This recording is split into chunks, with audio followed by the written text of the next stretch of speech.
दोस्तों नमस्कार। आज की इस वीडियो में हम बात करेंगे चाणक्य जी से। बहुत कुछ हमें सीखने को बाकी है और उन्हीं की हम चर्चा कर रहे हैं आजकल की जो वीडियो हैं उनमें। और एक बहुत ही सटीक इन्फॉर्मेशन और जो ज्ञान है, बहुत सटीक ज्ञान दिया हुआ है चाणक्य जी ने पहले से अपनी चाणक्य नीति में। हम अगर इस ज्ञान को धारण करके, बहुत सी ऐसी चीज़ें हैं जिनका हमें मालूम चलता है जो हम पहले से नहीं जानते हैं।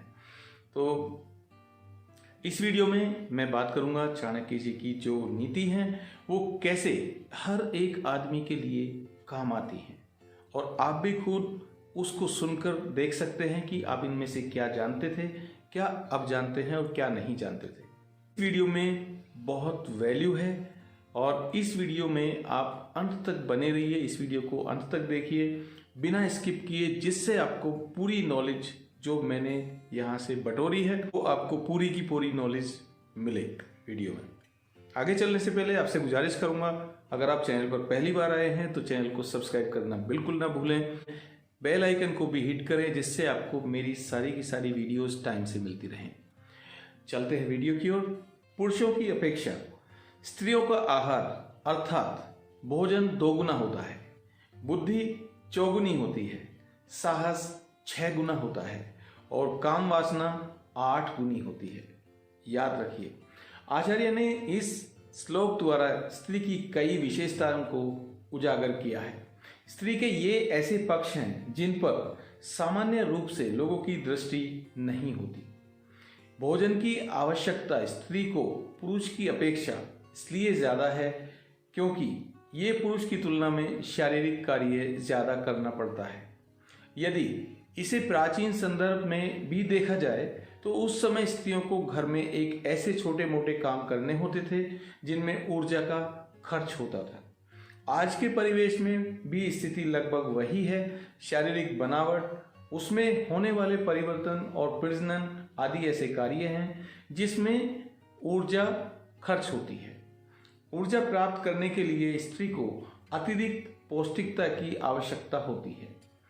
इस सत्य की जानकारी न होने के कारण, बल्कि व्यवहार में इसके विपरीत आचरण होने के कारण बालिकाओं और स्त्रियों को पुरुषों की अपेक्षा ज़्यादा कुपोषण का शिकार होना पड़ता है। बुद्धि का विकास समस्याओं को सुलझाने से होता है। इस दृष्टि से भी स्त्रियों को परिवार के सदस्यों और उसके अलावा भी कई लोगों से व्यवहार करना पड़ता है। इससे उनकी बुद्धि अधिक पैनी होती है, छोटी छोटी बातों को समझने की दृष्टि का विकास होता है तथा विविधता का विकास होता है। आज के संदर्भ में इस क्षमता को स्पष्ट रूप से देखा जा सकता है। भावना प्रधान होने के कारण स्त्री में साहस की उच्च मात्रा का होना स्वाभाविक है। पशु पक्षियों की मादाओं में भी देखा गया है कि अपनी संतान की रक्षा के लिए वे अपने से कई गुना बलशाली के सामने लड़ मरने के लिए डट जाती हैं। काम का 8 गुना होना पढ़ने सुनने में अटपटा लगता है, लेकिन यह संकेत करता है कि हमने काम के स्वरूप को सही प्रकार से नहीं समझा है। काम पाप नहीं है, सामाजिक कानून के विरुद्ध भी नहीं है। इसका होना अनैतिक या चरित्रहीन होने की पुष्टि भी नहीं करता है। श्री कृष्ण ने स्वयं को धर्मानुकूल काम कहा है। काम पितृ ऋण से मुक्त होने का सहज मार्ग है।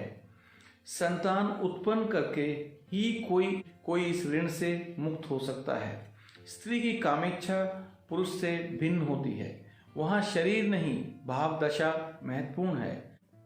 स्त्री में होने वाले परिवर्तन भी इस मांग को समक्ष लाते हैं स्वाभाविक रूप में, लेकिन स्त्री उसका परिष्कार कर देती है। जैसे पृथ्वी मैले को खाद बनाकर जीवन देती है। इसे पूरी तरह से समझने के लिए आवश्यक है काम शास्त्र का अध्ययन किया जाए। कुल मिलाकर इस श्लोक द्वारा चाणक्य ने स्त्री के स्वभाव का विश्लेषण किया है।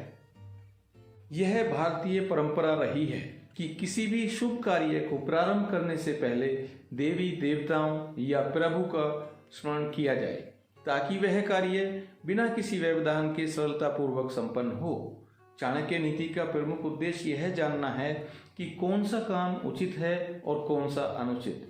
आचार्य चाणक्य ने प्राचीन भारतीय नीति शास्त्र में बताए गए नियमों के अनुसार ही इसे लिखा है। यह पूर्व अनुभवों का सार है, अर्थ है। उनका कहना है कि लोग इसे पढ़कर अपने कर्तव्यों और अकर्तव्यों का भली प्रकार ज्ञान प्राप्त कर सकेंगे। सामयिक राजनीति के ज्ञान में मनुष्य अपनी बुद्धि का पुट देकर समय के अनुसार अच्छाई और बुराई में भेद कर सकता है। सबसे पहले आचार्य चाणक्य ने संघ के महत्व पर प्रकाश डालते हुए यह बताया है कि दुष्ट लोगों के संसर्ग से बुद्धिमान मनुष्य को दुख उठाना पड़ता है। चाणक्य ने मनुष्य के जीवन में धन के महत्व को बताया है। उनका कहना है कि व्यक्ति को संकट के समय के लिए धन का संचय करना चाहिए। उस धन से अपने बाल बच्चों तथा स्त्रियों की रक्षा भी करनी चाहिए। इसके साथ उनका यह भी कहना है कि व्यक्ति को अपनी रक्षा सर्वोपरि करनी चाहिए। जिन लोगों के पास धन है वे किसी भी आपत्ति का सामना धन के द्वारा कर सकते हैं, परंतु उन्हें इस बात की भली प्रकार समझ लेनी चाहिए कि लक्ष्मी चंचल है। वह तभी तक टिक कर रहती है जब तक उसका सदुपयोग किया जाता है। दुरुपयोग आरंभ करते ही लक्ष्मी चली जाती है। अगर आप चैनल पर पहली बार आए हैं तो चैनल को सब्सक्राइब करना बिल्कुल ना भूलें। बेल आइकन को भी हिट करें जिससे आपको मेरी सारी की सारी वीडियोस टाइम से मिलती रहें।